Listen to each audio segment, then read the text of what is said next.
October 17th. In weather today, can expect mostly sunny skies with a high of 58 and a low of 42. Tomorrow, expect breezy with plenty of sunshine and a high of 61, but with a low of 38. On Saturday, plenty of sun, a high of 66 and a low of 40. And on Sunday, high of 71, plenty of sun, and a low of 46.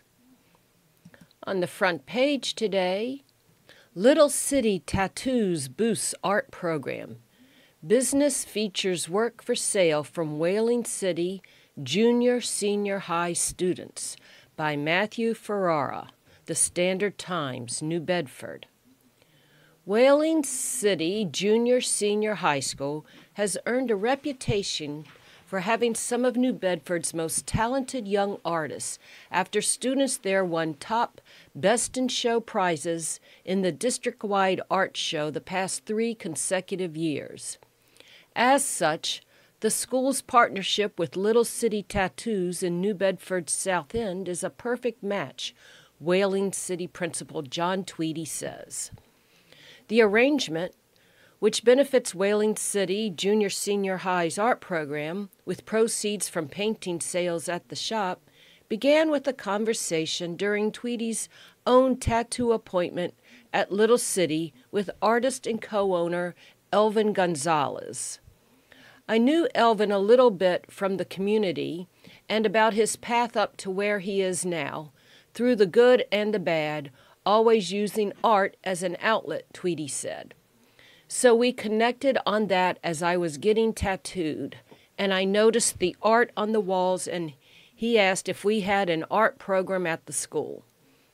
The tattoo appointment went on to double as a brainstorming session, resulting in Tweedy returning a couple days later with some paintings done by Whaling City students to be included in Little City's gallery of paintings for sale, Tweedy said. This arrangement, which began around 2022 when the shop first opened, not only helps Whaling City purchase art supplies, but can be motivating for students, Tweedy said. The kids were excited for the opportunity to have their work there, he said. It's great that we hang it in the school, but now you get recognized outside of school where people might say, "Hey, who did that?" According to Gonzalez and his fellow Little City Tattoo co-owners, proceeds from painting sales are split between the artists who painted them and Whaling City Junior Senior High School. The available paintings on display are a mix of Whaling City students as well as other local artists, but all painting sales benefit the school, the co-owners said. Whaling City School Partnership helps fulfill Little City Tattoo's vision. For Gonzalez and his co-owning partners, cousin Antonio Galarza and Antonio's wife Brenda Lee Galarza, the connection made with Tweedy brought forth an opportunity they'd talked about since opening the shop in 2022, the 3 New Bedford natives agreed. When we opened, part of our vision was to partner with local artists who are building a name for themselves. And part of the proceeds would go to at-risk youth, said Brenda Lee, a microblading tattoo artist. So when Tweedy walked in, it was like a perfect match. These are kids who come from where we're from and have similar backgrounds as us. For the Little City co-owners, promoting art to local youth, especially to the student demographics Whaling City Junior Senior High caters to as an alternative school setting, is deeply meaningful, they said. Growing up and being in foster care, I resorted to artwork as like therapy for me during that transition, Brenda Lee Galarza said. So we know that art is something at-risk students can always use as they're going through whatever it is they're going through. I always had social anxiety as a kid, so I would draw just to avoid conversation with people. But that didn't end up working. People would pay more attention because of my art, Gonzalez said. While art wasn't enough to keep him from getting wrapped up in street life as a youth, Gonzalez said it provided a way to express the grittiness of his experiences, ultimately giving form to the art stylings he uses in his tattooing today. Tattooing is the only thing I got from the streets that could be turned into something corporate, Gonzalez said. Also, noting that he's a former outreach worker for the New Bedford Shannon program for at-risk city youth. Painting sales just the beginning. For Tweety, the Whaling City Junior-Senior High School partnership with Little City Tattoos is invaluable for providing students with the real-life connections needed to show them tattooing and microblading careers are attainable. We're going to have them come in and talk about the career aspect of being a tattoo or microblading artist.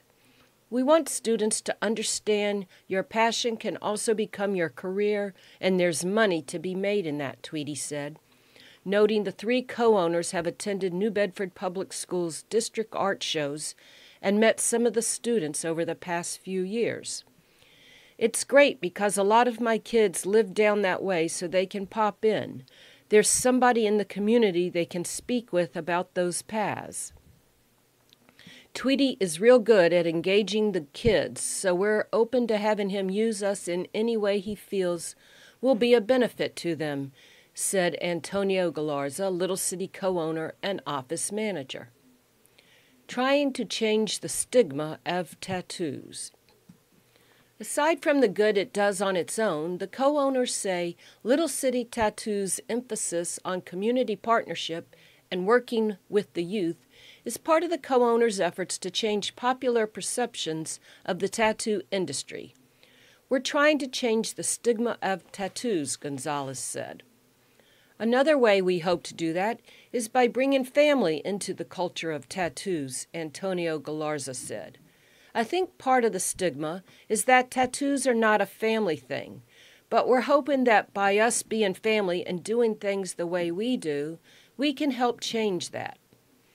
I really celebrate these partnerships because they can really drive a school's success, Tweety said. It's really egotistical to think the schools are going to change things themselves. You need partnerships like this to really establish that traction. To learn more about Little City Tattoos online, visit littlecitytattoo.com or call 774-425-3269. To see Little City's gallery of paintings for sale, stop by at 468 Brock Avenue, New Bedford, Tuesday through Friday, 11 to 8 p.m., Saturday, 11 a.m. to 4 p.m. Next up, Bristol County Commissioner race. Who is running and what do they do? By Faith Harrington, The Standard Times. In a note, this story has been updated because an earlier version included an inaccuracy. In a 3-way race for Bristol County Commissioner, there are only 2 seats open with one incumbent running in the upcoming election on November 5th. Commissioners play a vital role in county management by overseeing the administration of the jails and houses of corrections, maintenance of New Bedford, Taunton, and Attleboro Superior Courts, registries of deeds, Bristol County Agricultural High School, recreational facilities, and solid waste management. They also serve on the County Advisory Board and Board of Trustees for Bristol Aggie. Commissioners serve a 4-year term on a board of 3 members, in which 2 are voted in during presidential election years and the other during gubernatorial election years. We've asked the candidates running in the 2024 race for Bristol County Commissioner to tell us their platform in their own words. Their responses have been unedited. First, Gregory DeMello. For School Committee Chairman and TMLP Commissioner, Gregory DeMello, public service is the most rewarding part of his career. A native of New Bedford, Greg is a graduate of Bishop Stang High School. As a past resident of Fall River and Dartmouth, Greg was appointed to the Dartmouth Zoning Board of Appeals in both 2008 and 2010. Greg began his career at Bridgewater State University in the Division of Finance. While at Bridgewater, he went on to earn a Master of Science in Management and a Doctor of Philosophy in Educational Leadership and Policy Studies from UMass. Education is near and dear to his heart. Greg will use his expertise in policy management and budget oversight to support the leadership and Board of Trustees at Bristol County Agricultural High School. Greg is the only candidate with municipal and state government budget finance experience. He believes in regionalization for public services such as waste management, recycling, water source resources, and clean energy initiatives. Greg will work with town and city governments in creating partnerships across the county to support a strong and vibrant economy while ensuring a healthy environment. As a commissioner, Greg will use his voice to advocate for public oversight of healthcare systems such as hospitals, nursing homes, and all healthcare facilities that care for our citizens. Greg is fiscally responsible, protecting you, the taxpayer, and most importantly, Greg will listen to your concerns and act with input from all. Next up, John R. Mitchell, incumbent. When campaigning for county commissioner, I am often asked, what does a county commissioner do? Despite limited powers and budget, I believe the commission has achieved plenty in the past decade. Our most significant accomplishment is the upgrade of Bristol County Agricultural High School. We initiated a building plan that increased enrollment from approximately 430 to 650 students. This was possible after a study showed we could accept more students without compromising educational quality. We built 4 new structures, including the impressive CSE building and a student commons, upgraded Gilbert Hall and several other buildings, and while at it, constructed a robotic dairy barn. We have also improved county buildings, thanks in part to federal COVID relief funds, ARPA. In Taunton, we enhanced the Superior Court, including plans to remount the iconic torch atop the building. In New Bedford, we are renovating the cupola and facade of the county courthouse, while in Fall River and Attleboro, we've upgraded HVAC systems, windows, and roofs across multiple sites, as we've done also in New Bedford and Taunton. We've done this and much more. No more sleepy county government, we've energized it. While we've accomplished much, there's more to be done. I'm asking for your vote on November 5th to continue the transition of Bristol County Agricultural High School and its increased enrollment and complete our ambitious county building renovations. Together, let's build a better Bristol County. And third, Julie Ruggiero. As a candidate for Bristol County Commissioner, my platform is centered around enhancing community engagement, upholding fiscal responsibility, sustainable development, and effective communication.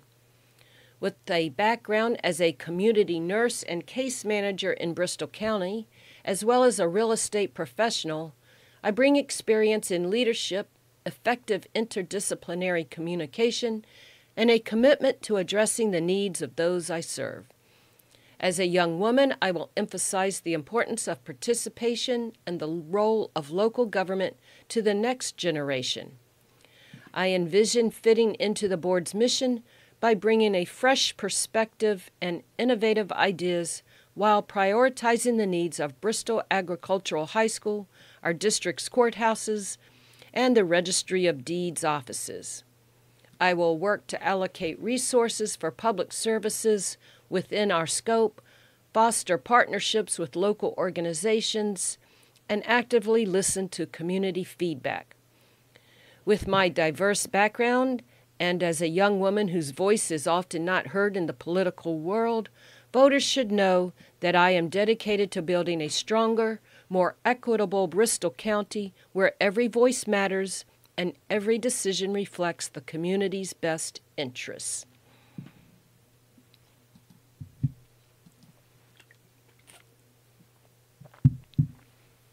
In our next front page story, 81 people still missing in North Carolina after Helene, by Kerrigan Monk, Riley Ober, and Mary Boyd, USA Today Network. North Carolina Governor Roy Cooper said Tuesday afternoon that 81 people remain missing in the western part of the state in the aftermath of Hurricane Helene. A task force has been formed to find the missing. The task force, law enforcement, and other partners will continue working to locate those who are unaccounted for, and I am thankful for their efforts, Cooper said during a tour of the town of Swannanoa. Cooper said that 77,000 individuals have applied for relief through the Federal Emergency Management Agency, and that FEMA has paid $99 million and is paying for temporary housing for 1,900 people. The governor also addressed continued misinformation campaigns and domestic threats against recovery efforts. If you're participating in spreading misinformation, stop it, Cooper said. Whatever your aim is, the people you are really hurting is the people in western North Carolina who need help. Cooper said Lieutenant Governor Mark Robinson, the Republican nominee for governor, is participating in the spread of disinformation. He said it was disappointing and wrong when candidates are using people's misery to sow chaos for their own political objectives. William Jacob Parsons, 44, was arrested on public terror charges Saturday after threatening to, quote, go mess up some FEMA personnel, unquote, according to Rutherford County Sheriff's Office Captain Jamie Keever. Parsons was armed with an AR-style rifle and 2 handguns at the time of the arrest, according to authorities.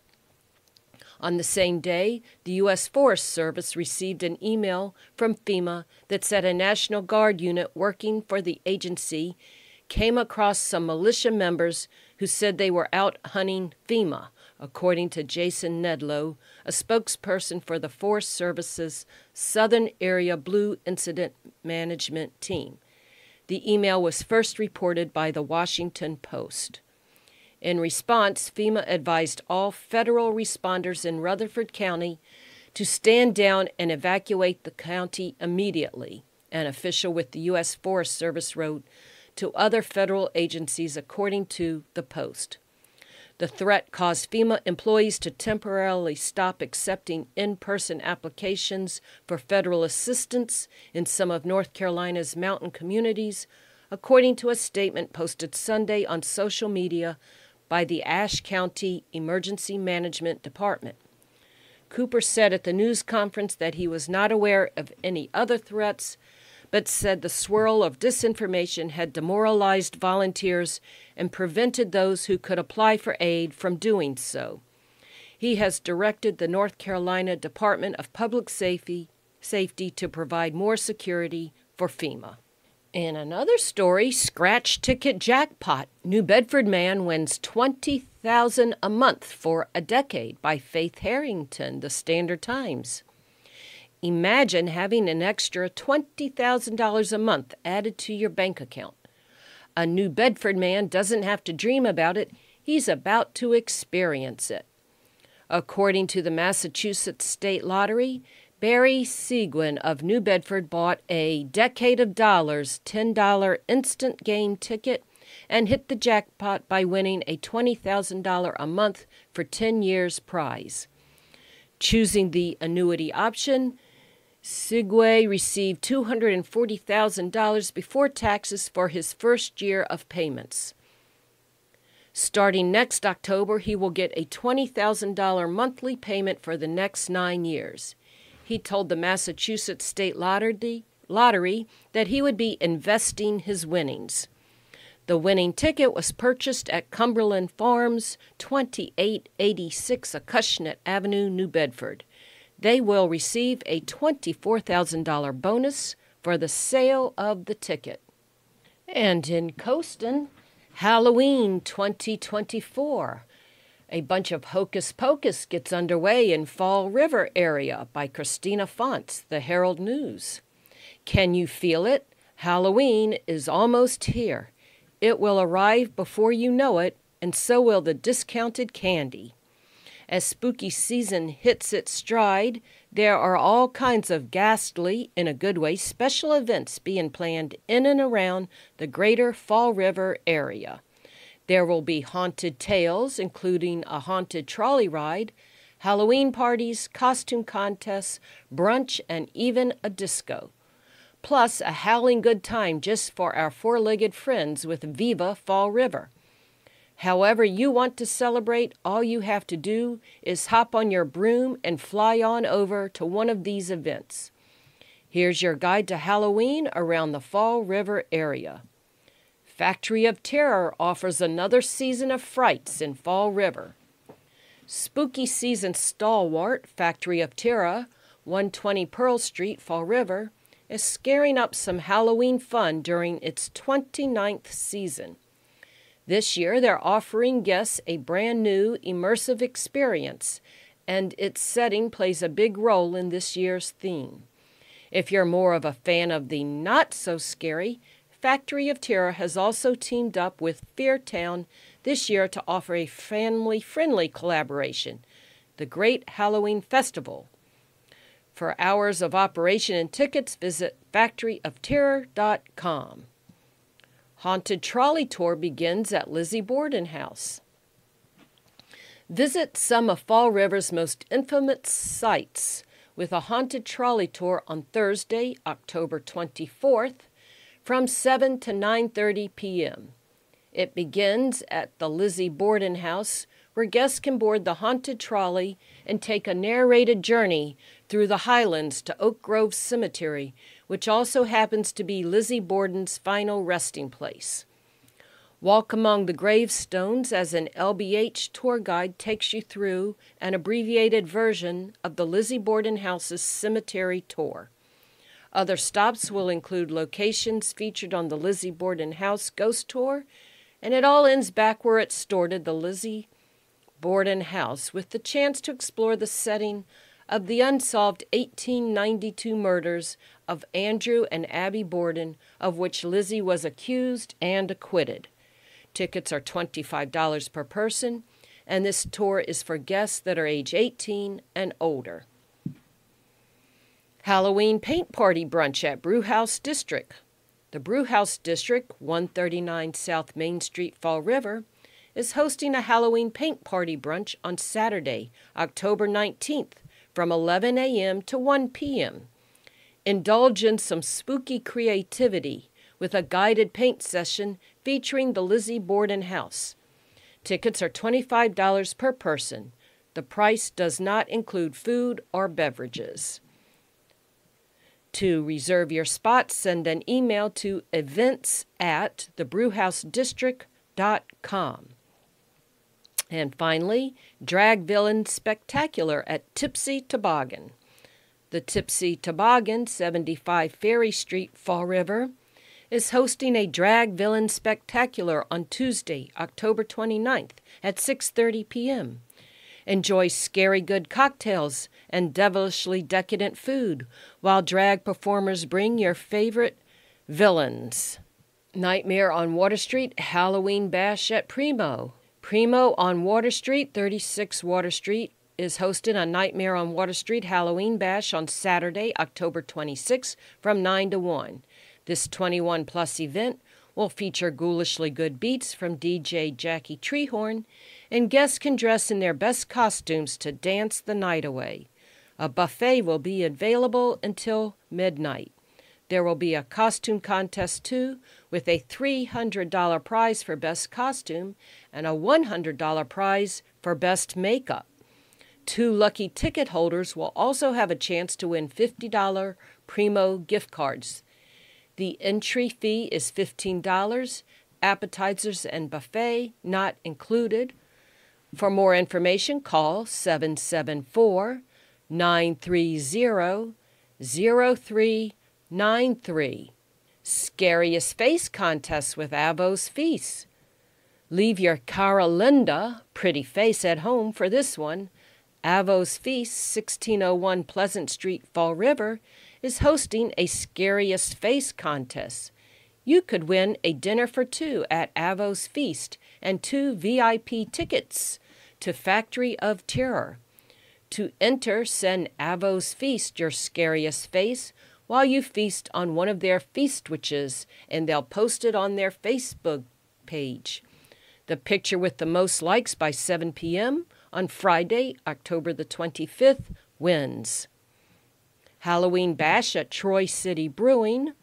Troy City Brewing, 16 Anawan Street, Fall River, is hosting a Halloween Bash on Thursday, October 31st from 3:30 to 10 p.m. This event will feature a live performance from the Magic Minnows. The winner of Best Costume will receive a $50 gift card.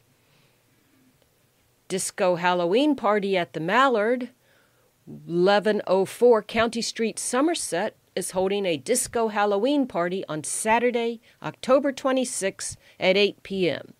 There will be live music, spooky cocktails, festive decor, swag, and more.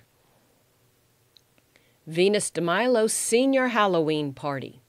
The Venus de Milo Restaurant, 75 Grand Army of the Republic Highway, Swansea, is hosting a senior Halloween party on Wednesday, October 23rd from noon to 4 p.m. This event will feature food and music. The menu will include minestrone soup, a choice of stuffed chicken breasts or Boston baked scrod, accompanied by roasted vegetables and potatoes, as well as dessert and coffee.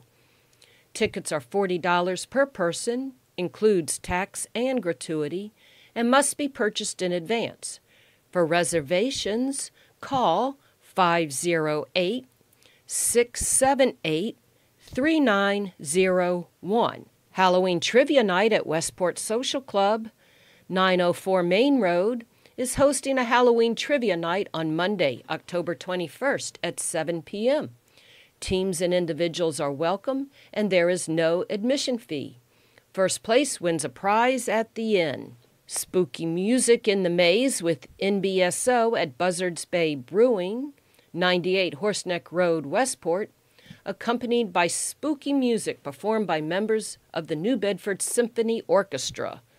New Spooky Music in the Maze will be held on Friday, October 18th at 6 p.m. Tickets are $15. And finally, Monsters in the Mills Author Talk at Fall River Public Library. Monsters in the Mills on Wednesday, October the 23rd from 6:30 to 7:30 p.m. Local horror story Ricardo Rebelo will talk about his work in the recently published anthology Monsters in the Mills, More Tales of Horror from the Ocean State.